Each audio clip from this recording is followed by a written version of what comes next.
It's 7 p.m. Thursday, August 1st, here in Seoul. Coming up on NEWSCENTER tonight.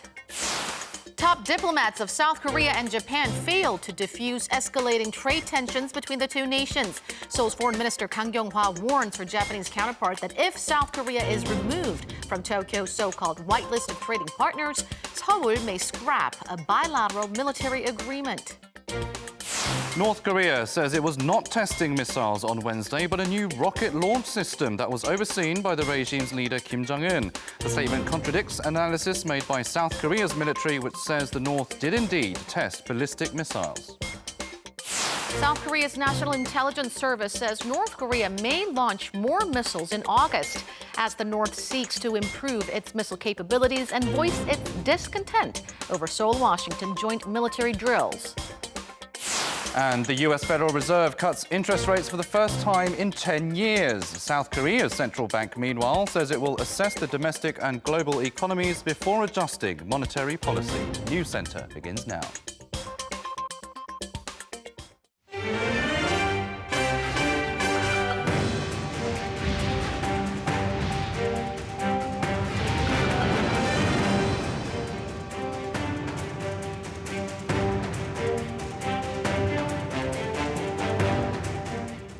Good evening and welcome to Arirang NEWSCENTER, live from Seoul. I'm Han-daeun. And I'm Noah. Thank you, as always, for joining us this evening. Now, the highly anticipated meeting between foreign ministers of South Korea and Japan took place earlier today, but there was no breakthrough that could diffuse the escalating trade tensions. Minister Kang Kyung-hwa urged her counterpart not to remove South Korea from Japan's white list of trusted trading partners, but it appears Japan's stance will remain unchanged. Let's get more details straight from Bangkok, and for that we have our Lee Ji-won on the line for us. Ji-won, fill us in. Town Seoul Ministers Kang and Taro Kono's meeting lasted about an hour, and it looks like Japan will move forward with taking Seoul off of its white list of countries that get preferential trade conditions tomorrow. This comes despite South Korea's strong message to Japan not to aggravate the situation. It's true. We need some time to discuss and agree on the forced labor ruling or Japan's trade restrictions, so it is normal for two countries with dispute to find a solution through such talks, so I strongly emphasize the need for that to Minister Kono. A senior official at South Korea's foreign ministry told reporters soon after the sit-down that Japan remained firm in its stance and that the differences could not be narrowed down. He said while no new solution or proposal to the issue was raised by either side, Japan reiterated its request for the South Korean government to solve the forced labor ruling, in which a South Korean court ruled last year that Japanese firms must compensate Koreans who were forced to work for them during Japan's colonial rule. Now, Japan cites security concerns as the reason for its trade restrictions, but repeated connection by Japan of the trade issue and the forced labor ruling hints that the trade measures are ultimately a retaliatory move. The official says Minister Kang brought up that connection to Kono and urged Japan to stop aggravating the situation. And in response to Japan's security concerns, Seoul hinted that it might choose not to renew the two countries' military information sharing pact at the end of this month. If Japan decides to take South Korea off its white list tomorrow, we're going to have to take necessary countermeasures as well. Japan cited security concerns for its trade restrictions on Seoul, so we told them that we have no choice but to review various security-related ties as well. Meanwhile, Minister Kang and the senior official did not clearly comment on a report that Washington has proposed a standstill agreement, which would put the dispute on hold and give the two countries time to talk it out. But what Minister Kang did say in terms of time for talking is in line with such a proposal. Right, Ji-won, so quite the mounting pressure from Seoul. What were the responses from the Japanese side? Well, Adam, according to a briefing by a senior Japanese official to Japanese reporters, Minister Kono strongly urged the South Korean government to abide by the international order and to intervene in the forced labor ruling. However, the official refused to share the details of that or their discussion of Tokyo's trade restrictions. As for the possibility of South Korea terminating its security pact with Tokyo, The official said simply that Seoul had explained its point of view and that the two sides agreed to closely cooperate on North Korea. Now, we do not yet have a clear picture from the Japanese side, but with Minister Kono to hold a press briefing with the Japanese reporters later tonight, hopefully I'll have more updates for you guys. Our Lee Ji-won in Bangkok for us tonight. Thank you. Also today, Foreign Minister Kang Kyung-hwa met with her Chinese counterpart Wang Yi on the sidelines of the ASEAN Regional Forum in Thailand. South Korea's foreign ministry said the two ministers discussed the trade row between South Korea and Japan. Wang said global free trade supported by the World Trade Organization should continue and that countries should try to move their relations forward after learning lessons from the past. Referring to North Korea's latest missile launches, Wang also said North Korea and the U.S. should continue dialogue. Presidential office is reportedly reviewing to hold a cabinet meeting Friday, depending on Japan's decision of removing South Korea from its white list of trading partners. The Blue House says that the meeting, normally held every Monday, may be held tomorrow if Japan passes a bill to drop Seoul from the list. Earlier today, President Moon Jae-in was briefed by the members of his cabinet on the latest developments of Japan's export controls. The Blue House spokesperson, in a text message to reporters, said the president was briefed by related ministry chiefs, including the finance, trade, and defense ministers, for over 2 hours from 10:30 a.m. The details of the meeting, however, have not been released given the sensitivity of the matter. An official at the top office said that the president is closely monitoring the situation as it unfolds and is reportedly preparing for countermeasures. With the high possibility of Tokyo removing South Korea from its white list of trading partners on Friday, Seoul's trade minister is looking to use an upcoming regional conference to address the issue. Our Seo Eun-kyung has the details. South Korea's Trade Minister Yoo Myung-hee traveled to Beijing on Thursday to attend the Regional Comprehensive Economic Partnership Conference scheduled from Friday to Saturday, where she will meet her counterpart, Seko Hiroshige. Minister Yoo plans to do whatever she can do at the conference to stop Tokyo from cutting Seoul from its trade whitelist. This will be the first time she will meet her Japanese counterpart since Japan began its trade restrictions against Korea.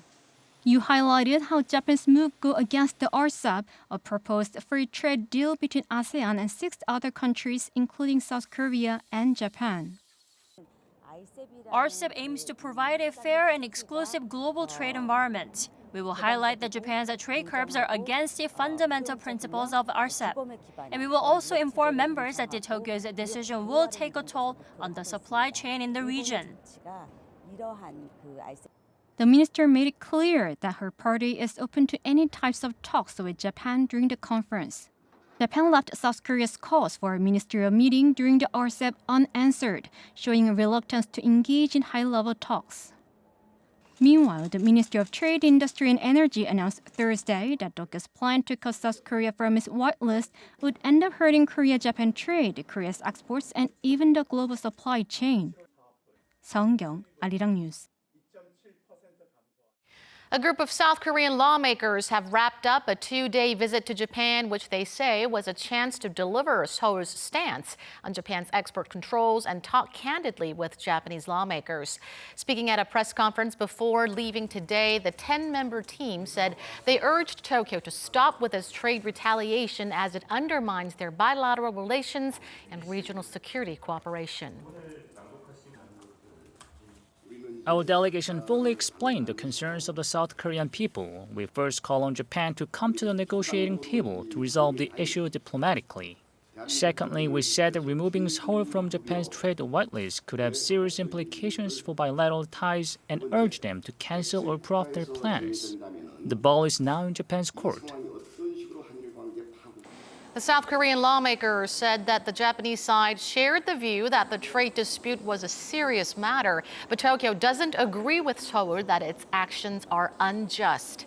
The South Korean side also suggested that they cooperate to resolve the issue of wartime forced labor. The delegation also expressed anger over a canceled meeting with Toshihiro Nikai, Secretary General of the ruling Liberal Democratic Party, who is close to Prime Minister Shinzo Abe. The delegation called the cancellation a diplomatic discourtesy, saying that it indicates a strong willingness on Tokyo's part to go ahead and remove Seoul from its trade whitelist this Friday. A plenary session scheduled for Thursday afternoon at South Korea's National Assembly continues to be delayed. The full floor meeting had initially been scheduled for 2 p.m. Korea time to finally vote on the multi-billion-dollar extra budget proposal, but the Budget Committee is still deliberating.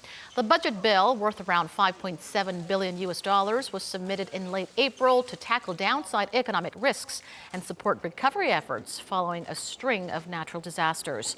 Rival lawmakers have agreed to add about $230 million to help the government deal with Japan's export curbs, but they are at odds over the budget set aside for job creation, with the conservative opposition demanding large cuts.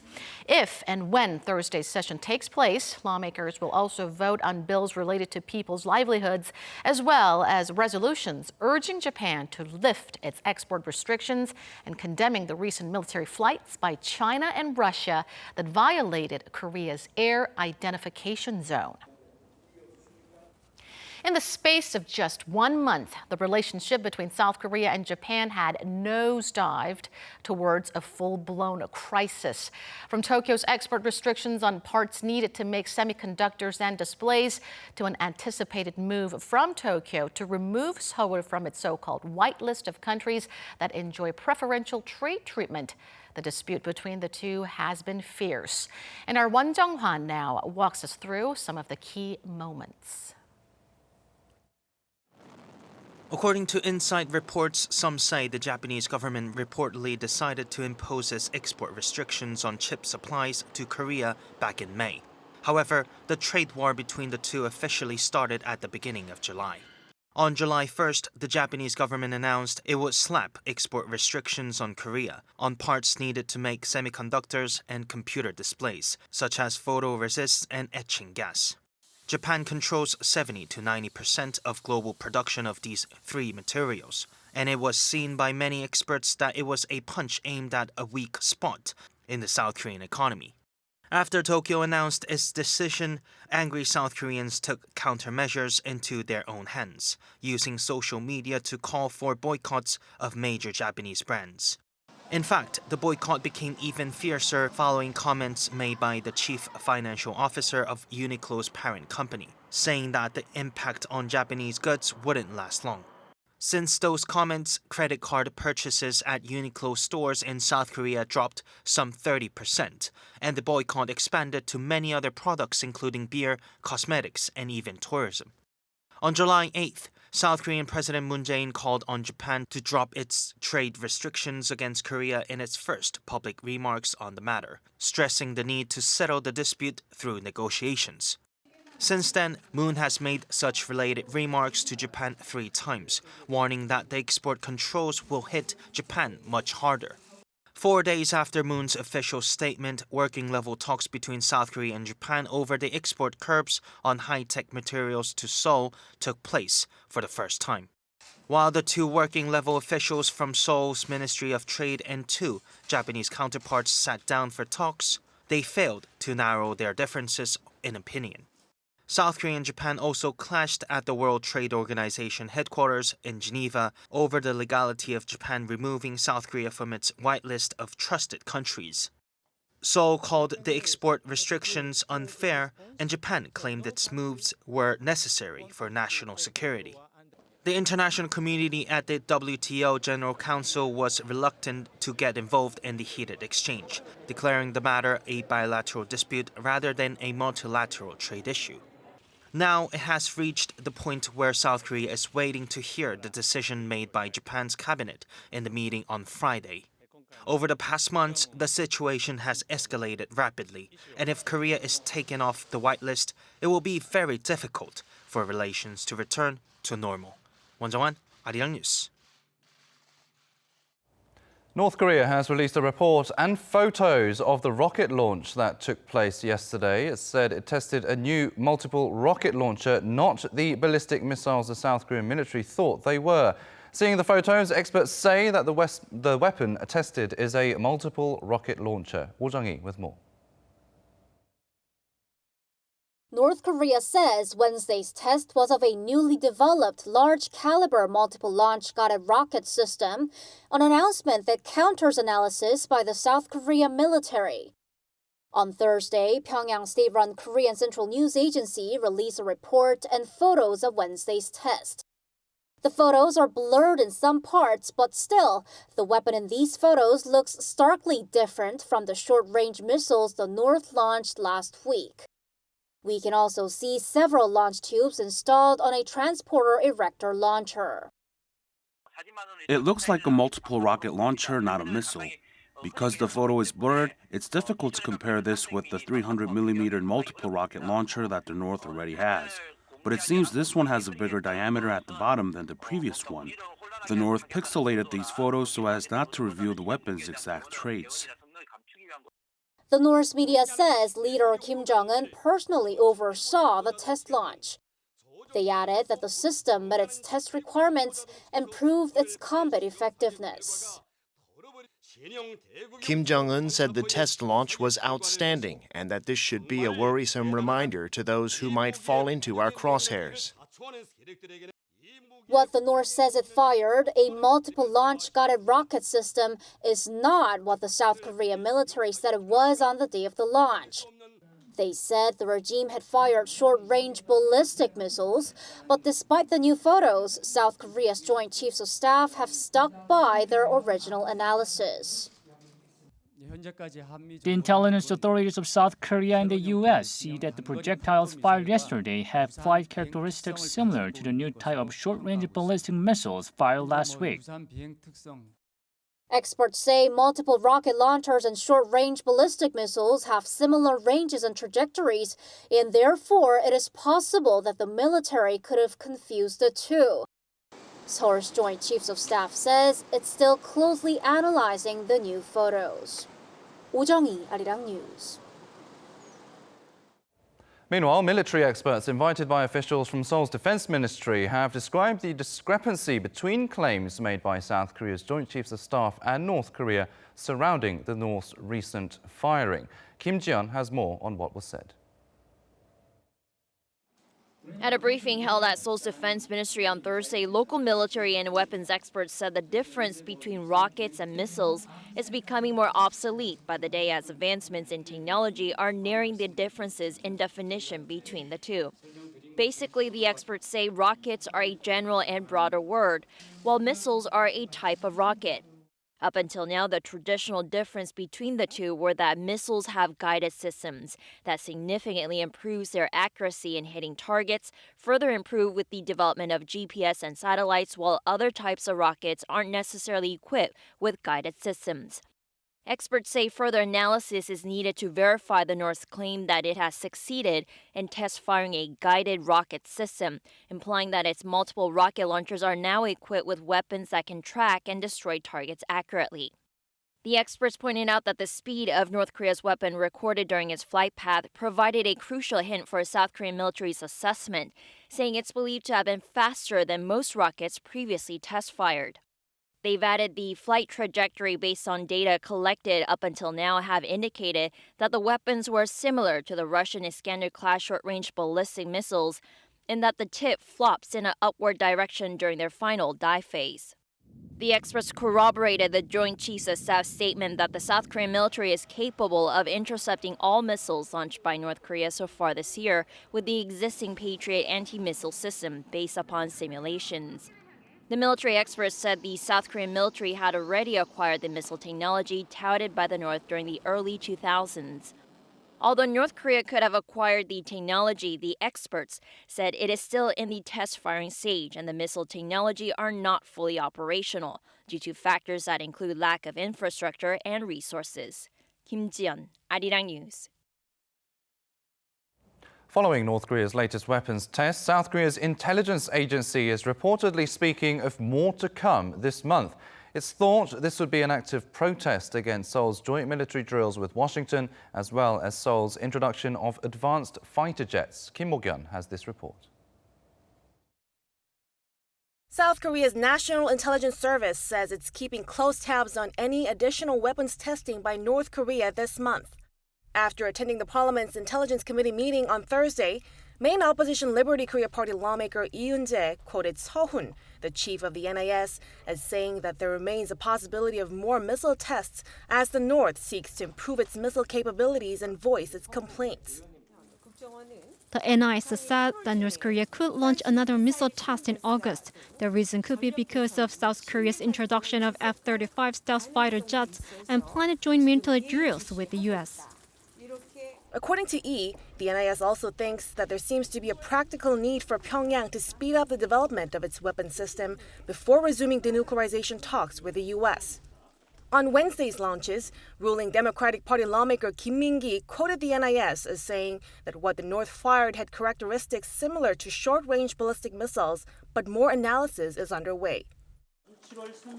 The NIS said the projectile test fired by North Korea on July 31st flew some 250 kilometers at an altitude of 30 kilometers and that its flight data resembles a new type of short-range ballistic missile.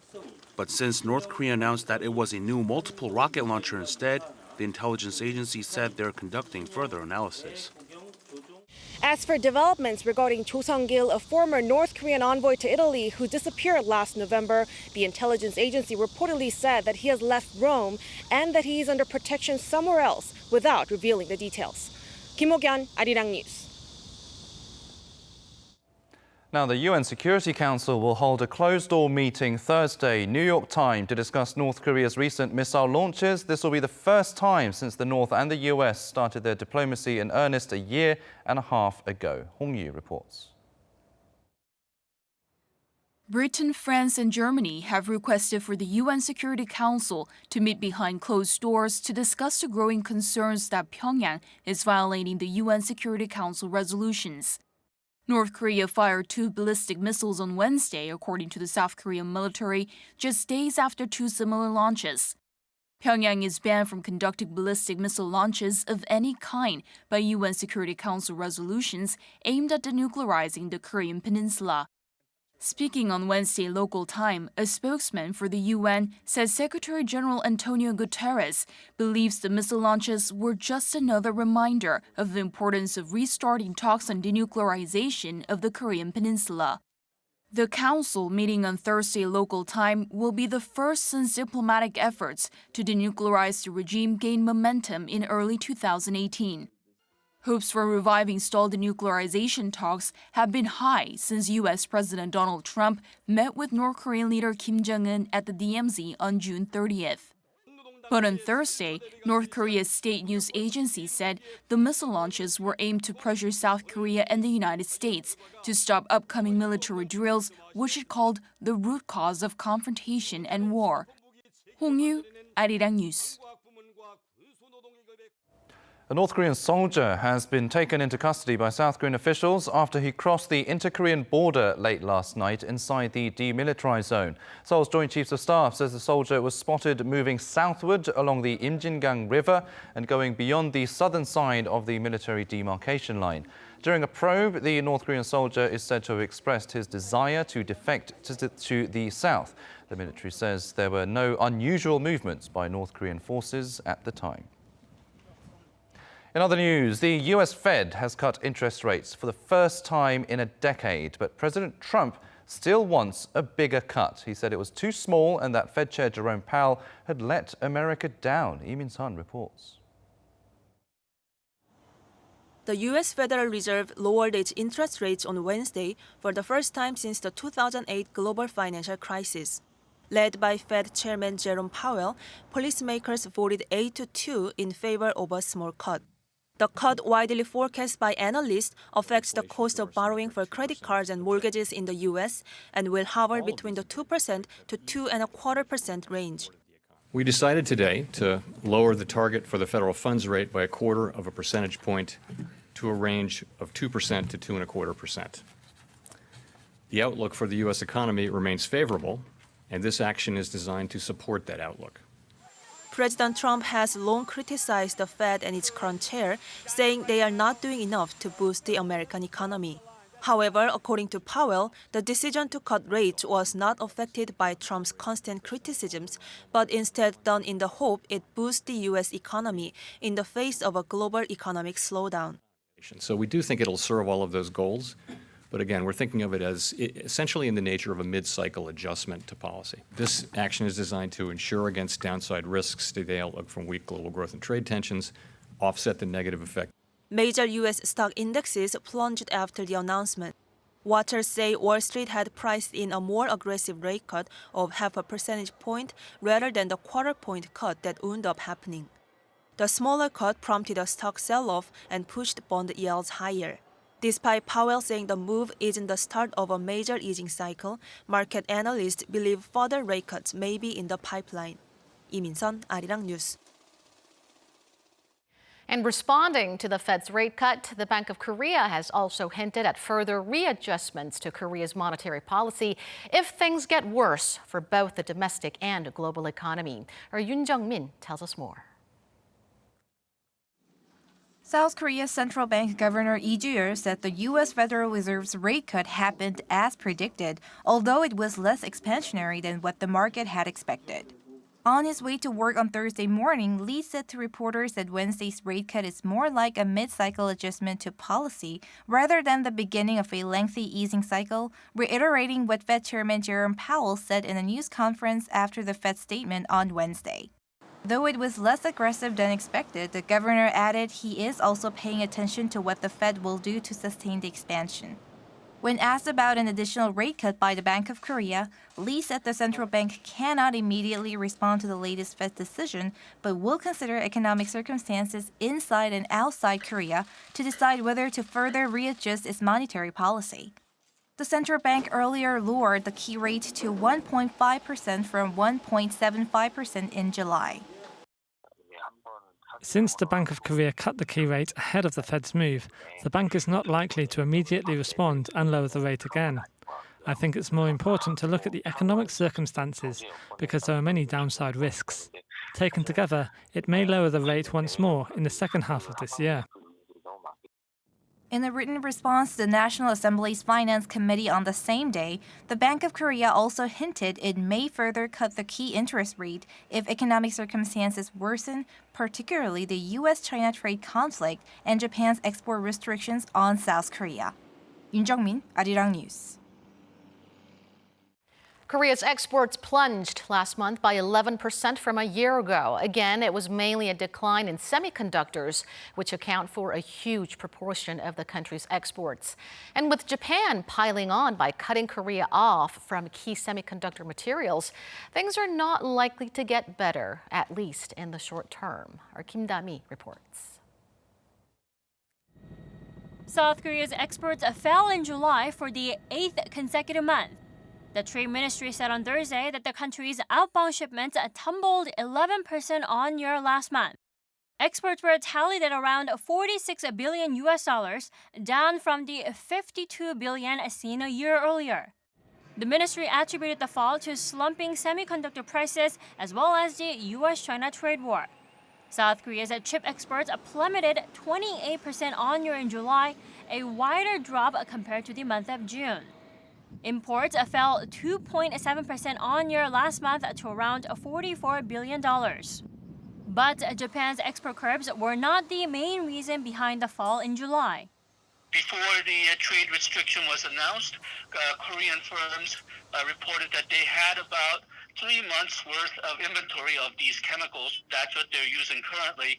And I do not expect the trade restrictions to affect the semiconductor industry until at the earliest around September. Automobile and biohealth exports were the lone bright spots, increasing 22% and 10% respectively. In fact, automobile exports rose for the 4th straight month, a winning streak that hasn't been seen since 2017. By country, exports to China fell over 16% on year in July, with those to the U.S. inching down 0.7%. Kim Da-mi, Arirang News. South Korean stocks closed to a 7-month low today after a smaller than expected rate cut by the US Fed, as well as ongoing trade tensions between Seoul and Tokyo. The benchmark Kospi fell by more than 1/3% to close at 2017. As well as the Fed's timid quarter percentage point rate cut, investors were also disappointed after the Fed chair hinted that the central bank would not be engaging in an aggressive rate-reducing policy. South Korea's consumer price growth remained in the 0% range for the 7th straight month in July. Data from Statistics Korea shows consumer prices rose 0.6% on year last month. It's the longest stretch of below 1% price growth since the February to November period in 2015. Fruit and vegetable prices fell 6.4% on year, while those of petroleum goods fell 5.9%. Statistics Korea described the ongoing trend as disinflation due to the external factors such as climate change and falling energy prices rather than low demand. The captain of the cruise ship that collided with a tourist boat carrying 33 South Korean tourists in Hungary, causing it to capsize and sink, has been arrested. The Hungarian prosecution notified the South Korean government on Wednesday that the arrest warrant for the captain, identified only as Yuri C., was issued by a local court. The 64-year-old Ukrainian is charged with accidental homicide as well as fleeing the scene. The incident on the Danube River in May killed 25 South Koreans, and one is still unaccounted for. Samsung Electronics chief executive Kim Gi-nam has made it onto the list of the world's most influential CEOs this year, becoming the only Korean business leader to do so. CEO World magazine named him the world's 13th most influential chief executive. Kim was also the 3rd most influential CEO out of the IT firms on the list, behind Apple's Tim Cook and Amazon's Jeff Bezos, who came 9th and 11th respectively. That has been your 3-minute newsflash.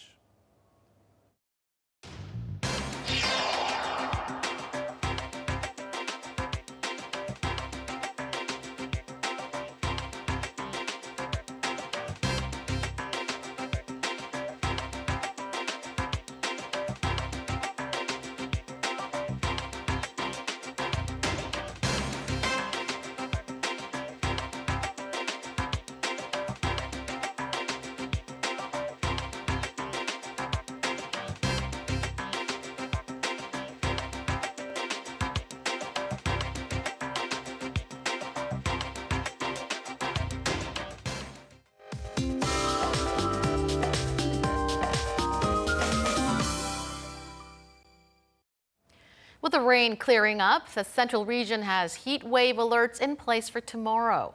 Yes, let's get more from the weather from our Michelle Park at the Weather Center. Michelle. The strong rain will completely dissipate by tomorrow to be replaced with the stinging sun, but neighboring places like Beijing will have a cooler day tomorrow with continuing rainstorms. Now, with unbearably hot conditions, many parts of south of the country have been issued with heat wave alerts. And as for tomorrow, Seoul and the rest of the country will also be under a heat wave advisory. Now, we'll be sweating under a tropical night as Seoul's Friday low stays at 25 degrees Celsius, and there's similar temperatures elsewhere too. And keep in mind, though, as the atmosphere is unstable, the nation can expect some local showers at any time, with Seoul soaring up to 33 degrees tomorrow and Daegu and Gyeongju topping out to 36 degrees. And we are expecting higher daytime highs into the weekend, and with straight days of sunny weather in the forecast, the mercury could hit up to 36 in Seoul by next Monday. I'll leave you with the weather conditions around the world.